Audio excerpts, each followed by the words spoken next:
You're huddled under a rock overhang somewhere in what's now northern Spain, roughly 40,000 years ago, and it has not stopped raining in 6 days. Not drizzling. Not misting.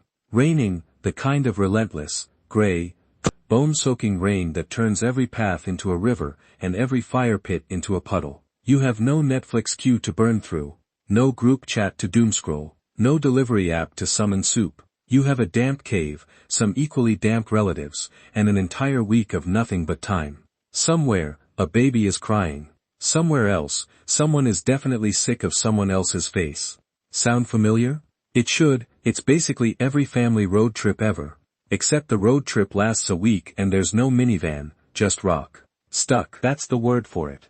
Just stuck. So what did people actually do, for 7 straight days, when the world outside turned to mud, and the only entertainment was each other? Here's the thing that should genuinely surprise you.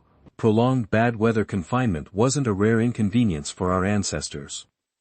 For people living in seasonal climates during the last ice age, it was a predictable, recurring chunk of the calendar, sometimes stretching for weeks at a time, and archaeologists now believe it shaped some of the most important human behaviors we still practice today.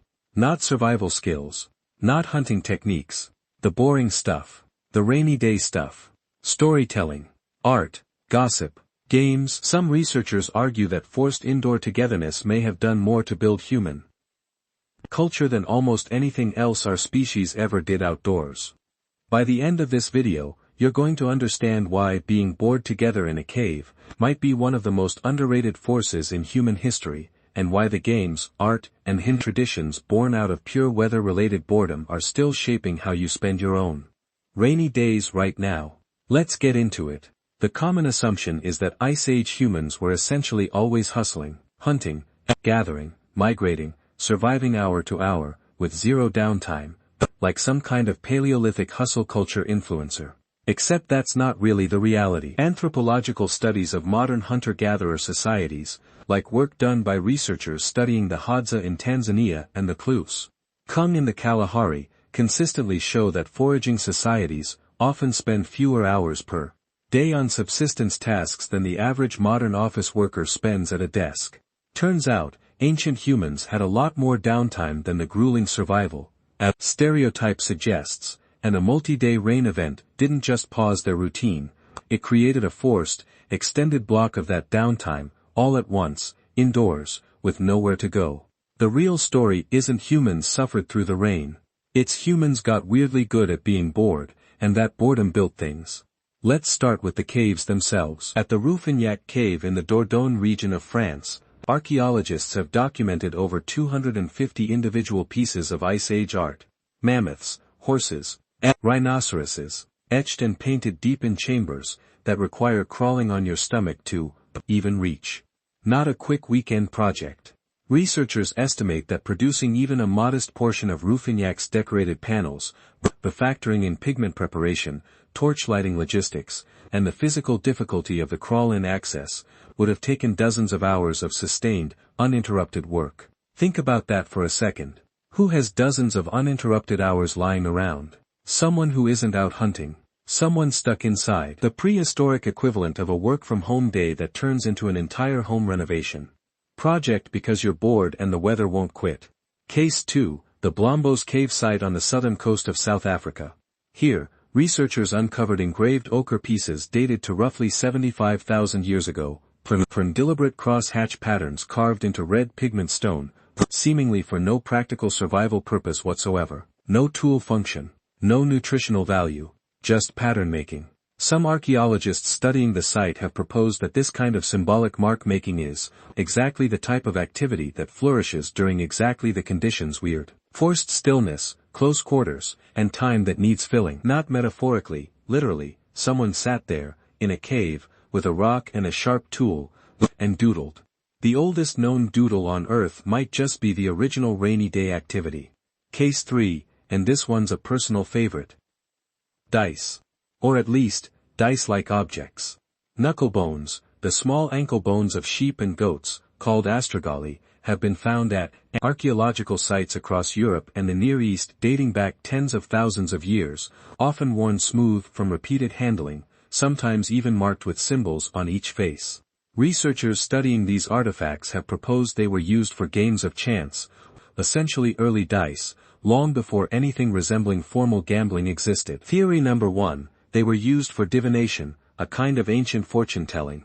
Theory number 2, pure recreational gaming, the Ice Age version of pulling out a deck of cards. Theory number 3, and this is the one that gets floated most in behavioral archaeology, circles, they served both functions at different times, depending on who was playing and why. Let that sit for a moment. Somewhere, 20,000 years before Vegas existed, someone was rolling bones on a cave floor, waiting for the rain to stop, probably arguing with a sibling about whether that last roll counted.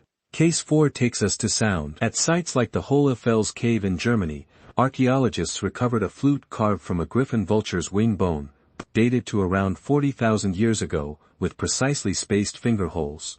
Precisely spaced, not accidental. Whoever made that flute understood pitch, spacing, and airflow well enough to build a functioning instrument. Ask yourself, do you learn to carve a working flute out on a hunting trip, sprinting after a bison? Or do you learn it sitting still, indoors, with nothing but time and a growing pile of failed attempts next to you? The evidence strongly favors the second option. Music, in other words, might owe its existence, at least in part, to bad weather and bored hands. Case 5, and here's where it gets genuinely human in the most relatable way possible. Gossip and storytelling. Anthropologist Polly Wiesner conducted extensive fieldwork with the Juhomansi people of the Kalahari, and found something fascinating about how their conversational content shifted. Depending on the time of day and context, daytime talk skewed toward practical matters, complaints, and economic concerns, while nighttime, fireside, socially trapped conversation, skewed dramatically toward storytelling, myth, humor, and social bonding. Extended indoor confinement during bad weather would have created exactly that. Nighttime-style social environment around the clock. Which means those multi-day rain events weren't just artistically productive, they were the ancient equivalent of a week-long group therapy session/open mic night. Except everyone's already related to each other, and nobody can leave. Case 6, shelter modification itself. At sites like Pincevent in northern France, archaeologists have mapped incredibly detailed hearth arrangements and living space organization within temporary camps. We're showing deliberate zoning, sleeping areas, tool working areas, food prep areas, all carefully separated within a relatively small footprint. That kind of spatial organization takes planning, and planning takes time nobody has when they're out chasing reindeer migrations. Extended weather confinement is exactly the kind of window where a group would sit down and go, okay, actually, let's rearrange this space, so we're not all stepping on each other. The prehistoric equivalent of a passive-aggressive roommate, finally reorganizing the shared kitchen. But here's where the tone needs to shift a little, because it wasn't all cave doodles and dice games. Extended indoor confinement, during bad weather, also comes with a much darker cost. One that gets glossed over in the highlight reel version of this story. Close quarters, resource-limited confinement over multiple days is a documented stressor. In both historical and modern contexts, it correlates with spikes in interpersonal conflict. And in small foraging bands, that conflict didn't have the safety valves we have today. No separate bedroom to storm off to. No car to drive away in. Some researchers studying conflict patterns in small-scale societies have noted that prolonged forced proximity, that especially combined with food scarcity from disrupted hunting or foraging schedules, is one of the more consistent predictors of violence within otherwise stable groups. The same conditions that produced cave art and flutes and dice games also produce tension, resentment, and, in the worst cases, the kind of conflict that leaves marks in the archaeological and even skeletal record. The rain didn't just build culture. Sometimes, it broke people. So, back to that cave in northern Spain, day 6 of rain, baby still crying, but someone's cousin still insufferable. What did ancient humans actually do? The honest answer is, probably everything. They probably made art. They probably told stories they'd told 100 times before, and somehow still laughed. They probably rolled bones across the dirt, argued about the rules, and someone probably stormed off to sulk in the driest corner they could find. It's not that different from your last long weekend stuck inside with family during a storm. The boredom, the closeness, the low simmer of irritation that occasionally cracks into either a really good conversation or a really dumb argument.